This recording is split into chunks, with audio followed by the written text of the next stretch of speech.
We begin with the House Oversight Committee and this image.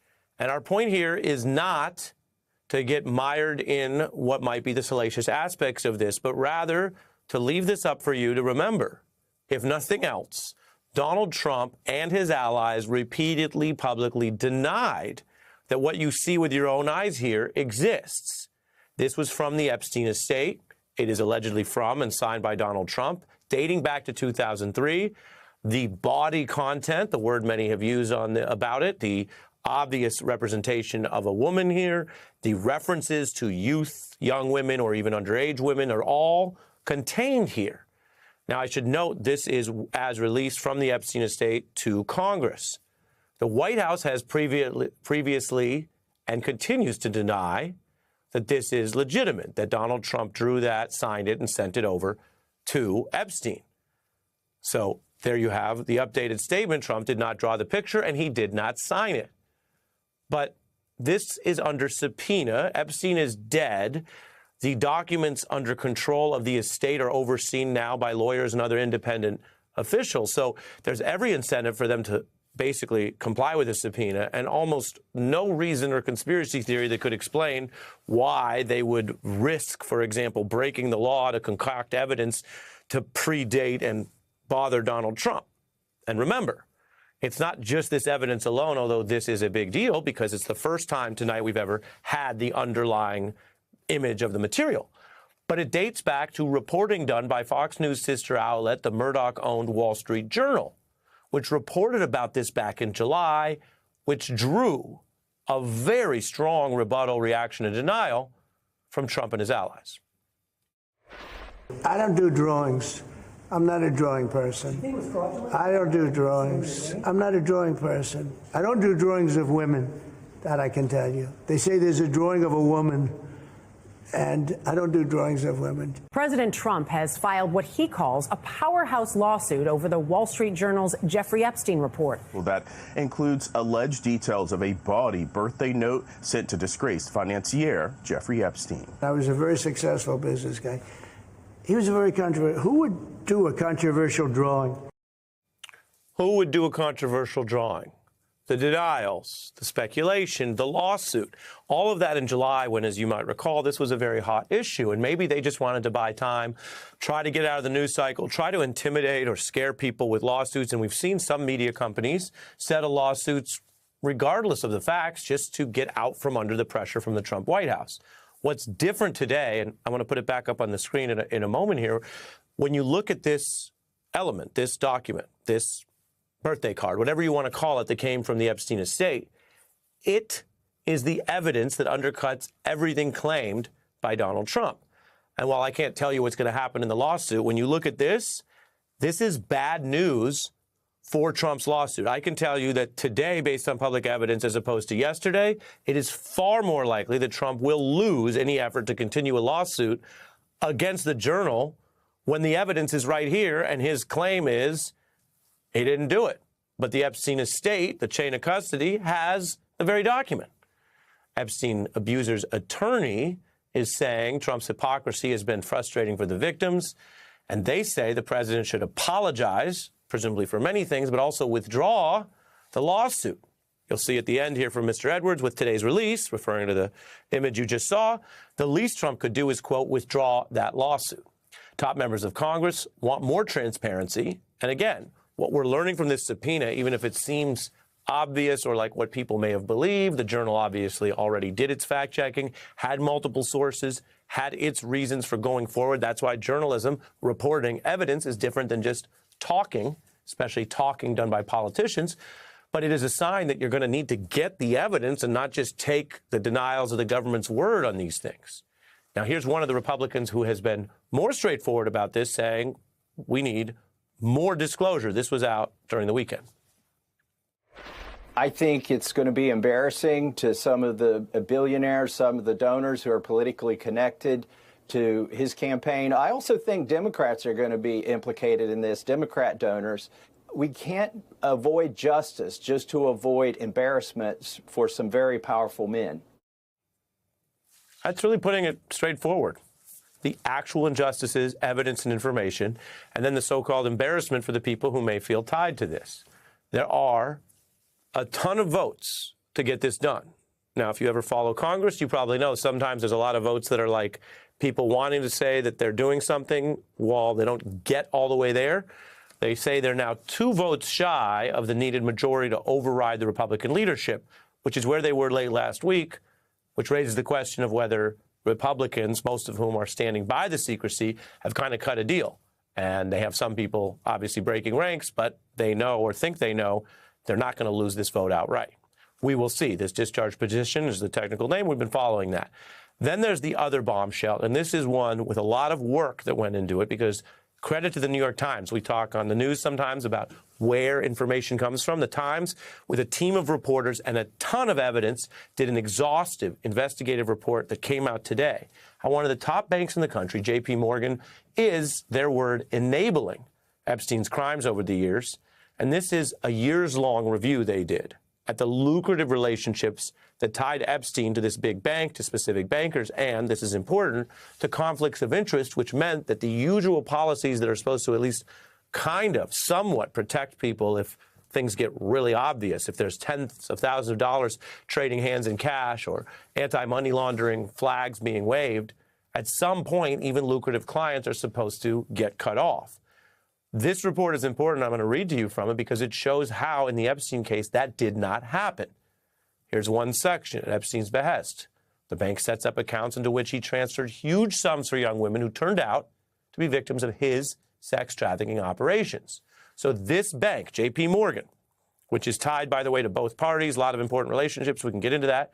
J.P. Morgan then wired his funds overseas, also paying him millions of dollars for what were described as his consulting and introduction services of the other powerful people, mostly men that he knew. Top bank executives, according to the report, did not deal with the clear warning signs about Epstein and the illegal behavior. And remember, that's not just an ethical issue of do you want to be in business with someone like that, a fair question. It's also a legal issue because there are anti-money laundering and know your customer laws on this. And if you find out enough bad things about the customer, separate from whatever ethics you have or don't have, you have your own legal obligation to the bank to deal with that or cut the customer off. Or you yourself and the bank could get in trouble. And this bank later paid out money, but not to a degree that affected all the money it made off this. Again, reading from the Times account, bank officials anxious about Epstein's prolific wire transfers and cash withdrawals. Morgan ultimately processed over $1 billion, they estimate. They, quote, warned senior management, and they tabulate at least 4 times over 5 years, quote, the bank's leaders overrode those objections, continuing to serve Epstein. At the center of the reporting is one J.P. Morgan banker, Jess Staley, seen here. Now, he was seen as a both associate and friend of Epstein, meaning, and this is the way apparently Epstein cultivated things, they both did business together, but also did other things. That includes sailing on a yacht to Epstein's notorious island. And according to the Times account, he was Epstein's chief defender who admitted to having sex with an associate of Epstein. That individual, this woman, who is anonymous under the reporting here, would later allege in a lawsuit, eventually settled that Epstein sexually abused her for more than a dozen years, forcing her and others to engage in commercial sex with certain select friends. What the Times is doing there is piecing together the problem. This is the kind of article that is carefully written, obviously, carefully reported, and very lawyered. So that link there is not alleging, for example, an underage crime with this individual or basically saying that they have their own legal exposure, but it's showing a breakdown that goes to all of the elite support that Epstein got. And there were, according to the Times, multiple instances where Staley shut down the efforts to hold Epstein accountable. And the bank is not the government. They don't have to prove that he's a criminal. They just have to reach the obvious conclusion, according to this reporting, that there was too much exposure, too much illicit cash and other activities, and that this was not someone they should be banking with. The Times reports that the banker I mentioned during Epstein's jail sentence, Morgan continued wiring money from his accounts to banks in Russia and Eastern Europe, where young women were being drawn into his sex trafficking network, and that's according to sealed court records. Sealed means there was some arrangement under the government, and it could be foreign or domestic, to not distribute this. Here we are years later with a lot having gone down, and this report, credit to the Times, has effectively gotten some of the key information out of what were sealed records. Indeed, it wasn't until Epstein was arrested in 2019 that J.P. Morgan then, again, under what I mentioned to you, their own legal liability, flagged all these suspicious transactions to the feds, but it was all in the past, retroactive. The bank also sued that executive. That case settled confidentially. But according to the Times account on the key instances here, we never saw those executives fired. And it was also reported within the article that the key leader of the bank across those years, Jamie Dimon, was not informed, was not in the loop about what had been a swelling set of questions about what was a clearly prominent client. Dimon is in that top job to this day. This is the stuff that comes out slowly over time. When we look at the financial pressure, at the political alliances, at the birthday card level relationship between President Trump and the now deceased sex trafficker Jeffrey Epstein, there's a lot of reasons why this stuff doesn't come out. And yet in a time where people say maybe nothing matters anymore, or is this all just politics, quote unquote, there is something important happening along the way with real lawyers for real victims who we saw speak out recently, with an investigative piece like this, which we can tell you is months in the making. This didn't get uncorked last week, with a lot of other people who still are involved in truth-seeking, even in this cynical age, to get what Donald Trump and his cabinet have clearly denied, which is justice and transparency for the victims. President Trump has a message for President Putin. He's tired of waiting. Trump says that he's going to speak with the Russian leader, quote unquote, very soon. But after setting and seeing Putin blow through some 7 deadlines now to come to the table to negotiate peace in Ukraine, it is a big question of what more talking is going to do. President Trump is also signaling that he might be ready to finally move to hit Russia where it would hurt with a new phase of sanctions. All of this coming on the heels of Russia's largest air assault on Ukraine, the largest since the beginning of the entire war playing out this weekend. Moscow launching more than 800 drones, even hit a government building in Kyiv for the first time. CNN's Nick Payton-Walsh watching all of this for us. Let's start with this second round of sanctions. What is the president signaling? What are you hearing about this? Yeah, it is still unclear as to exactly when or what we could potentially be talking about, but obvious signs of impatience from President Trump, again after a significant aerial assault against Kiev that killed a child amongst the 3 killed there. This clearly is one of the elements of Russia's brutal assault against Ukraine that gets to Trump the fastest. Asked about the next wave of sanctions, he said yes, they were thinking about that, but what that actually contains is unclear. Is it banking sanctions against particular Russian banks to try and further cripple that sector? Is it more tariffs against the consumers of Russian oil? 50% tariff against India hasn't seemed to make too much difference yet. We're hearing that India's actually going to increase its oil purchases from Russia, and its president went to Beijing for a summit alongside Putin just last week.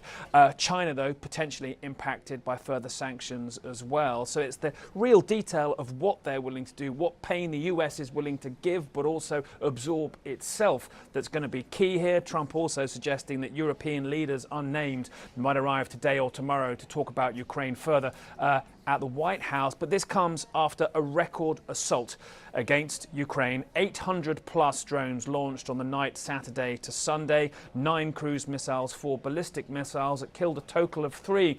But importantly, damaged the key government building in the center of Kiev, in the government sector there. The Ukrainian Prime Minister Yulia Sviridenko showing around a number of European diplomats, Western diplomats, the extensive damage done to that key government facility. Yes, it was hit at night when it was likely to be lesser occupied, but again a sign that Vladimir Putin thinks certain things that were possibly unthinkable a year ago are now very much on the table. Remember, the European Union offices were recently struck in another aerial assault against Kiev.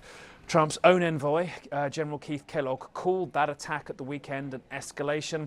Clearly, it overwhelmed part of the capital's air defences.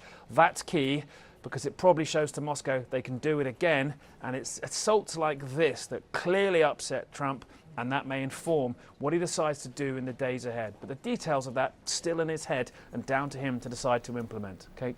Absolutely. Nick, thanks so much for putting it together. Really appreciate your reporting as always.